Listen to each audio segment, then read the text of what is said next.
te toi whaatalo whātu I lau whaafonga I le nei tae au, mā lole whalau, alo mai au tālala Radio Samoa. Na Pu'e faapagota leoleo le tina roto rua na musu faailoa na vaccine pass.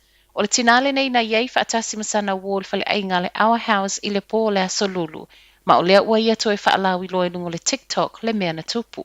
O le whaiwhai te tele o whinau ngā le na Pu'e leoleo ma le awhai ngā luenga ale fale ainga na wala awa I loa leoleo mau o ane. I le taunuu atua leoleo le ifia faalongo lava le tina ma ilana whinau o lana ia tatau faale tangata soifua. Le iai le fale ainga mo se tau mawhatanga. O le leu si ta ia le tinau whaatonunga na I wai na Pu'e faapagota leoleo ma ave ese mai.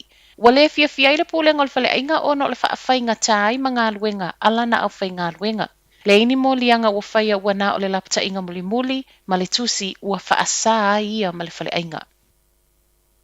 E mo o mia le iai o se backup plan a o alo atu kiwis I le nei Waitangi. A o masani to o tele o tanta kiwi anga I mo tafau ngai long weekends. E au fele whai ungo le nei vaiaso. O le whiau lea ma le soifua malo loina. Ina ne I alu whaamao nia le koviti. Be whaalongo ina ungo le fulu ma mo o mia I le faanofoesea.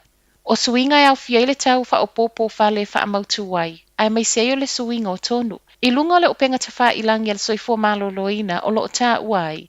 E le o toe tele ni whale mautotongi ma whaiona whaalango-lango I tangata ai mai se lava ia I lātou e le ma whaiona faanofoesea I ainga a o whaatupula ia pia cases whaamaunia.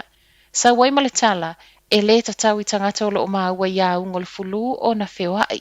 Ma o aunga nei au while tawhio le isu ti ngā pe mangeso le whaai.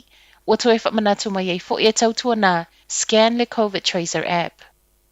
O loo so e leoleo le USB stick wa le iloa, ai o loo iai to tonu faamaumauga tāua leoleo.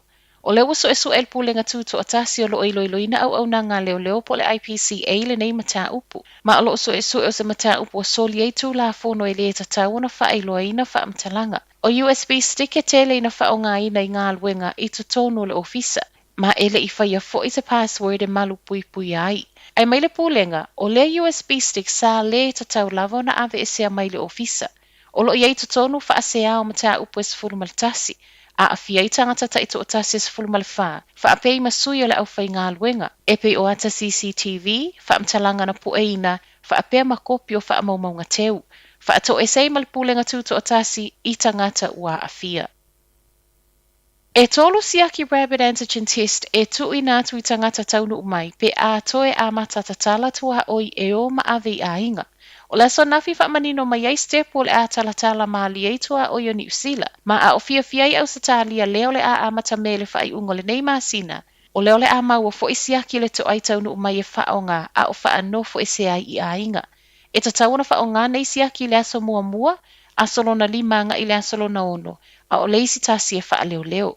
A whai e fo I mai Siaki o nei aso e wha amaoni o lona winga, wa tatau loona anga I e whai ele Siaki o tā ua le PCR test. O se whainga ia mauti no ai e le pe pesi atu isi tangata le wha amai, a to ai ma le toe ilo le wha anofoesea o lo ia I le whale. O le pasese taunuu mai e le usita ia wha atonunga o le a wha anofoesea I whale o ainga, e ono wha asala tupe mai le wha afetala, e o atu I le se fulu lua afetala. O no fuanga faanofoesea o lea ua saule tala o le a mo o mia pea mo pasese mawolulunga le lamatia pe ele I whaia fo I tui.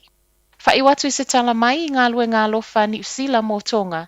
Ele o iei se swinga le misiona le militeli a Niu Sila nā lu atu I Tonga. E o mai le taio nei, to e wha community cases a Tonga mai le 5 na nafi o le ua manuia le isi to atasi ma o lo o Faaauau pea na tapu o le koviti. A o iei pei tapu ele o tau whi ngā luenga fesoasoani le militeli a Niu Sila. Le alatau te whaamamaina le swasami e avea ma vaitau mafa. Ma o nei ngā luenga umolo o whaia e au noa ma le fesoatai ma tangata Tonga. A o fōlinga ai o se aso mō ngā luenga māsani lunga le vaa. I reporti mai le au whaasara lau o lo le motu. O le ua pe ua aso sā so umai Tonga I le tapu ni o pisinisi to e le aini tangata whewai. O tangata whai ngā luenga I le wafuna mua I whaamaonia. E tele no fuanga nasi e le taimi e le iloa ai wa a fia le whaamai. E au fia ia onga amata, lotu, fale o loa, ma le fale tupe. O Tonga, o le ele atoa se masina talu na lulu ina le mafui e whaapea le maunga mū. Telefonala Radio Samoa, manuia le nei aso.